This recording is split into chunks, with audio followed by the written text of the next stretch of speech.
বাড়িতে কেউ মারা গেলে পূজা অর্চনা করা যায় কি? ঠাকুরের সেবা দেওয়া যায় কি? কি বলছেন গোবিন্দ বল্লভ শাস্ত্রীজি? শুনুন। বৈদিক রীতি মতে আমাদের রীতির মধ্যে কিছু আলাদা আলাদা ভাগ রয়েছে, খুব মন দিয়ে শুনবে। উনি প্রশ্ন করলেন, ঘরের মধ্যে কেউ যদি মারা যায় তাহলে পূজা অর্চা ইত্যাদি করা যায় কিনা। এক বিধি মার্গ, এক রাগানুগা মার্গ।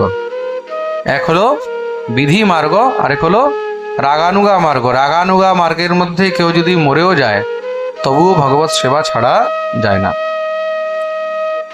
আর বিধি মার্গের মধ্যে যখন আমরা বৈদিক মার্গ নিয়ে চলি, তো মন দিয়ে শুনবে কিন্তু, বৈদিক মার্গের মধ্যে যখন আমরা চলছি মানে আমরা এখনো দীক্ষা নিইনি, আমরা এখনো তিলক করছি না, গলায় তুলসীর মালা পরছি না, আমরা এখনো শুদ্ধ নিরামিষ হতে পারিনি, আমরা এখনো একাদশী করছি না, সেই সময় ঘরের মধ্যে যদি অশৌচ ইত্যাদি হয় তখন ভগবত সেবা, ঠাকুর সেবা করা যাবে না।